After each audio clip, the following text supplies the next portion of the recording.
Buenas noches, bienvenidos al Efecto Pirry. ¿Qué me dirían si les dijera que la plaga del coronavirus es un rechazo de la naturaleza a cómo nos comportamos con ella? ¿Será? Ella es Lisa Haywood, una mujer amable pero también cortante y de pocas palabras. Su ceño es fuerte y desafiante. Sus hermosos ojos azules parecieran albergar un constante dejo de melancolía, como si hubieran sido testigo de muchas cosas tristes. La conocimos en Harare, capital de Zimbabue. Llevábamos 2 meses en una expedición por 5 países africanos recogiendo testimonios e imágenes sobre los horrores del poaching o cacería furtiva y del tráfico de especies. Habíamos conocido bebés elefantes y rinocerontes huérfanos a quienes los cazadores les habían asesinado a sus madres, y habíamos hablado con las personas que los protegen y los rescatan. Nos habíamos enterado de la terrible situación de las jirafas y habíamos hablado con una ONG defensora de los leones, leopardos y chitas, los grandes gatos de África.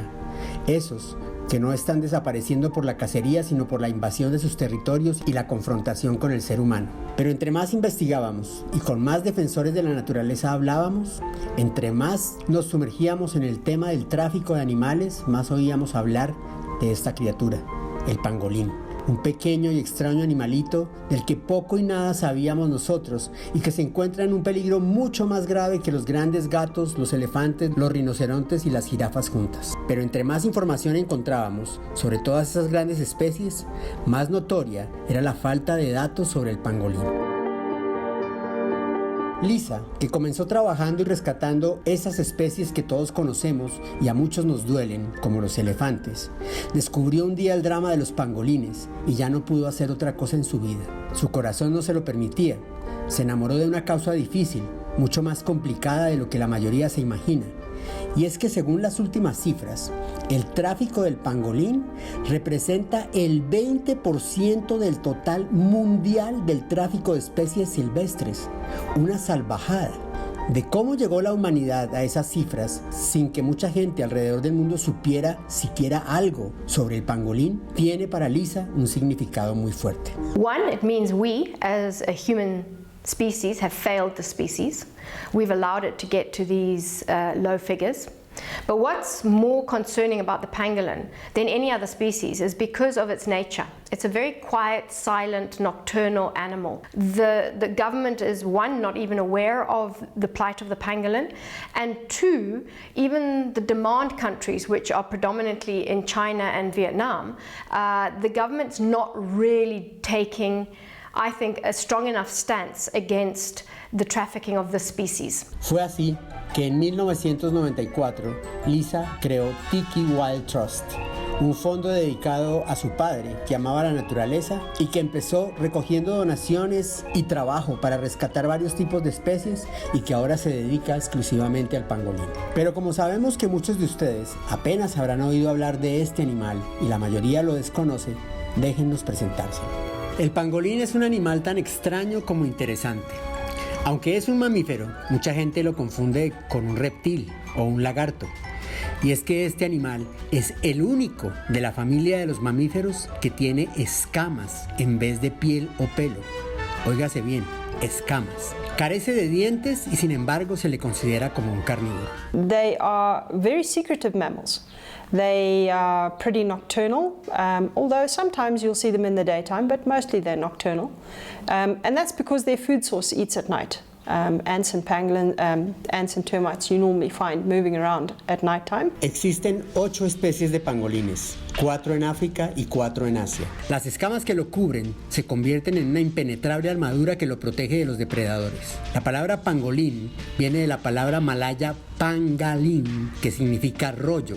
¿Qué es lo que hace el pangolín cuando se siente amenazado? Enrollarse con mucha fuerza, protegiendo sus órganos más sensibles y convirtiéndose en una especie de bola de escamas a presión difícil de penetrar, inclusive para los dientes de los grandes felinos. El pangolín está dotado de una larga, fuerte y pegajosa lengua con la que puede consumir miles de termitas u hormigas en un solo día. Y aunque hoy sabemos que es la especie más traficada del mundo, es mucho lo que todavía se desconoce sobre estos misteriosos mamíferos. They only have one baby at a time that we're aware of. It's something that hasn't been studied very much, so we don't know this for a fact. As far as what we know, and again we're still learning, they only have, they're only pregnant for 4.5 months which is not very long for a medium-sized mammal, and they like to dig for their food. They use their heavy front claws to dig open ant and termite mounds to eat the ants and the termites and the ant eggs that are underneath. And there's a term for this as well, the way that they live. They're called fossorial, which means that they live in underground burrows. Dos de las especies africanas de pangolín tienen una particularidad. Caminan en dos patas, las traseras, utilizando su cola como un timón. Cuando son bebés y durante la primera etapa de su vida, las escamas protectoras de su piel son aún muy blandas y vulnerables. Durante ese estadio, el pequeño pangolín vive sobre el lomo de su madre. Es un animal absolutamente tímido e inofensivo, de carácter absolutamente nocturno, armado de fuertes garras para escarbar y romper los hormigueros y termiteros. Pero, ¿cuál es la particularidad, la exótica propiedad que ha convertido a este extraño mamífero en el animal más traficado del planeta? Desafortunadamente, la medicina tradicional china y vietnamita, así como las mafias que las surten. How did it become so trafficked? Basically, it's human demand. The pangolin in the TCM, which is traditional Chinese medicine, has over 400 non-scientifically proved medicinal. Now, in TCM, there is no scientific study, if I can call it that comes out and says if you take 10 grams of pangolin scale, mix it with water, it's going to get rid of your psoriasis. It's going to make a lactating female have more breast milk to feed her baby. It's going to reduce arthritis, etc., etc. There is no scientific proof that any of the traditional methods, beliefs, cultural understanding of pangolin scales usage works. El pangolín se ha consumido por su carne y sus escamas desde hace generaciones en África y Asia, pero durante los últimos años se ha presentado una gigantesca explosión en su tráfico, que parece tener más origen en las oscuras habilidades de las mafias internacionales de tráfico de animales que en las mismas creencias y demandas de la medicina tradicional china y vietnamita por el producto. Cantidades incalculables de pangolines están pasando de contrabando de África a Asia como nunca se había visto en la historia. En abril del año pasado, en un solo decomiso en Singapur, se incautaron 26.5 toneladas de escamas de pangolín. Eso equivale a más o menos 21.000 pangolines asesinados. Y eso que una prohibición internacional sobre el tráfico de todas las especies de pangolines entró en vigencia desde 2017. Sin embargo, el problema es tan grave que a pesar de la prohibición, este comercio ilegal, antes que disminuir, se ha multiplicado, y es tan macabro y retorcido el crimen organizado de la trata de especies que las mafias que antes traficaban con marfil de elefante africano, después de que China prohibiera su comercio interno en el 2018 y el precio del marfil se desplomara, han volteado sus ojos hacia el pangolín. Todo parece indicar que estos delincuentes internacionales han mantenido sus rutas, multiplicando por 2 y por 3 el número de pangolines muertos y traficados entre el 2017 y el 2018. Es horroroso. Como ya habíamos dicho antes, los estudios internacionales estiman que el tráfico de los pangolines equivale al 20% del tráfico total ilegal de especies en el mundo. Una cifra aterradora que no deja mucho espacio para la esperanza. Un mercado negro que, de seguir así, estaría condenando a los pangolines a la desaparición total. El pangolín y el coronavirus. Uno de los aspectos más crueles del tráfico del pangolín es la inmensa ignorancia y desinformación que hay sobre él. Cuando hicimos el primer informe, la gran mayoría de personas que lo vieron o pensaban que era una especie de oso hormiguero o lo confundían con un armadillo o no tenían ni idea de que existía. Pero así como el hombre puede ser cruel e indolente, cuando la codicia es lo que lo mueve, la naturaleza siempre superior a nosotros también puede tener sus dosis de ironía, de karma o de simple acción y reacción, causa y consecuencia. Un estudio de la Universidad Agrícola del Sur de China ha encontrado una altísima probabilidad científica de que el nuevo coronavirus, conocido como Covid-19, haya pasado a los humanos no directamente de los murciélagos, sino del murciélago al pangolín y del pangolín al ser humano. Este estudio, irónicamente, ha hecho que por fin estemos hablando del pangolín, no directamente porque sea el animal más traficado del mundo, sino por su posible relación con esta epidemia de la que hasta el momento se han confirmado 73.000 personas infectadas y más de 2.000 muertos, que mantiene a millones de personas aisladas y en cuarentena en la provincia de Hubei en China y al mundo entero en estado de alerta. Los estudios todavía están muy lejos de arrojar un resultado definitivo sobre si el transmisor del COVID-19 es el pangolín o no, pero abre de nuevo una discusión sobre el tráfico de especies y sus peligros que ya se había tenido en el año 2003 durante la epidemia del SARS, pero que una vez controlada se volvió a echar al olvido. Para muchos expertos y conservacionistas, la aparición de este nuevo coronavirus es una especie de lección de salud pública. Si se quieren prevenir epidemias zoonóticas, o sea, las que vienen de los animales al hombre, se debe luchar de manera frontal contra el tráfico mundial de especies silvestres. China, que es el mayor consumidor de este mercado, en días pasados emitió desde Beijing una prohibición nacional de cualquier tipo de comercio de animales salvajes, su transporte y su distribución o venta en restaurantes o en línea. Pero si el coronavirus ya está en los humanos, transmitiéndose de persona a persona, esta prohibición no es más que un saludo a la bandera y llega tarde. Lo más triste es que es una historia que se repite. En el año 2003, cuando apareció el SARS, síndrome respiratorio agudo grave, según sus siglas, otra especie de coronavirus transmitido a los seres humanos por el consumo de un felino, un gato conocido como civeta de palma, también en China. Aproximadamente 8.100 personas contrajeron la enfermedad en todo el mundo y alrededor de unas 800 murieron. En ese entonces, China impuso una prohibición estricta del comercio de vida silvestre. Científicos y conservacionistas, incluidos miembros de la Academia de Ciencias de China, estaban convencidos de que la prohibición sería permanente, pero se acabó la crisis del SARS y el tráfico de vida silvestre volvió a crecer aún más. Según un estudio de la Universidad de Oxford, se estima que el comercio de vida silvestre incluye 5.600 especies, casi una quinta parte de los animales vertebrados conocidos en el mundo.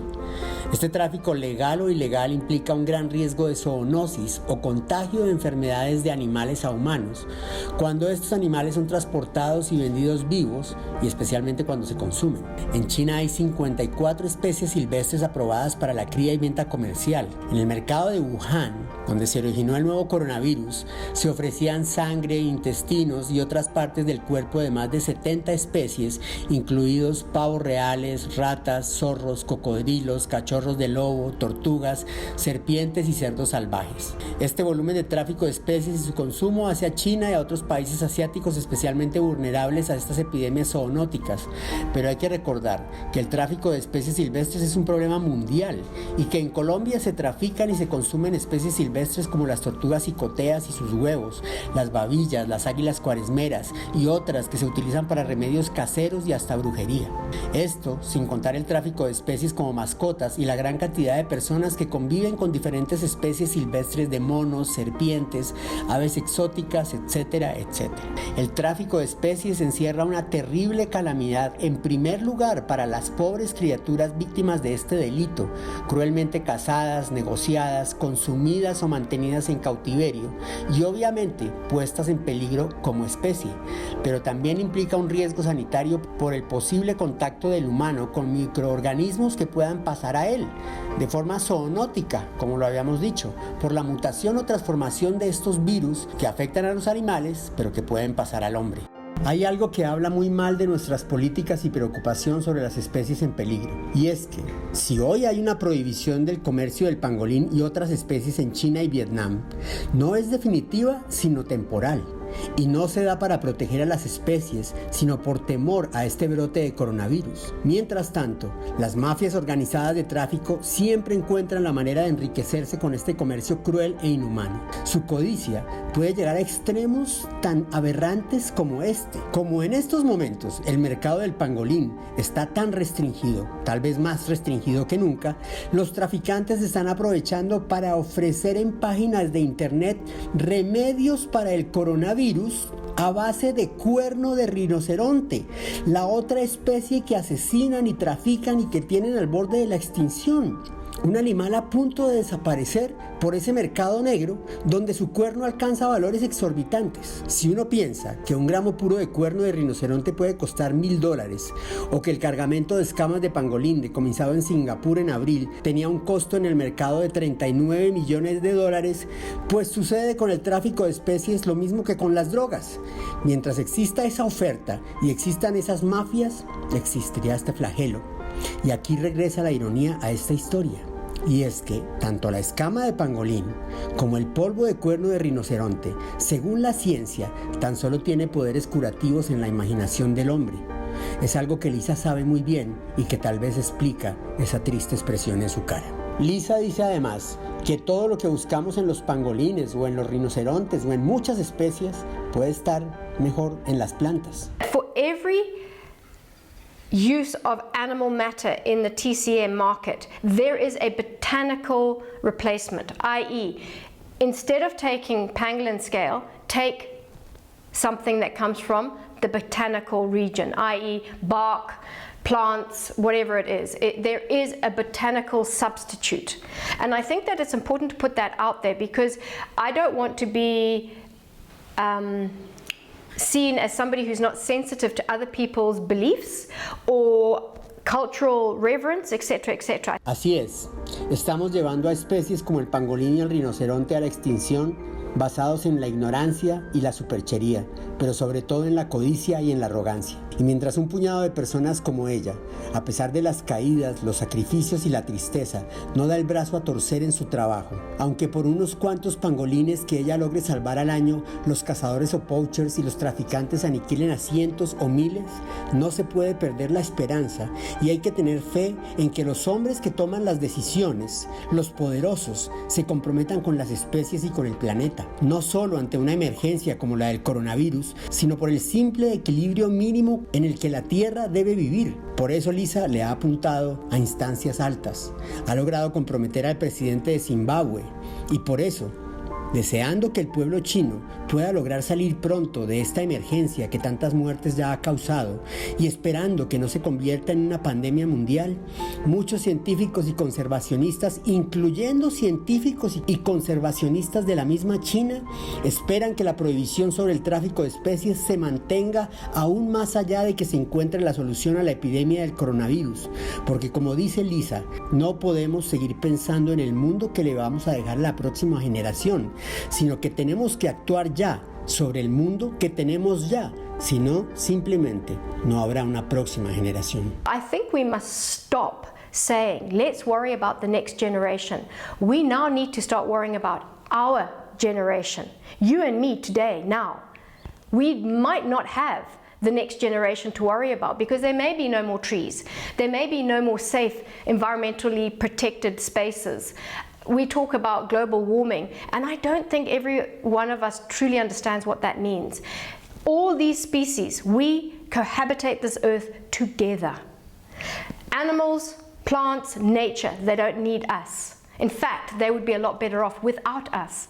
But we need them, and we need to wake up to that fact. We need them, they don't need us.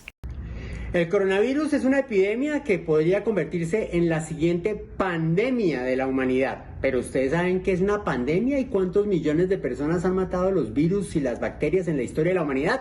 Ya regresamos. 2.250 muertos y más de 76.000 contagiados deja al día de hoy la nueva epidemia de un coronavirus en China. ¿Le aterran estas cifras? Déjeme contarle otras. A mediados del siglo XIV apareció en Europa una enfermedad de la que no se tenía precedentes. Se le llamó la peste negra y llenó de terror y de horror y dolor a todo el continente europeo. La gente se desplomaba en las calles y los muertos se acumulaban en las esquinas. No había muchos conocimientos médicos y no se sabía qué hacer.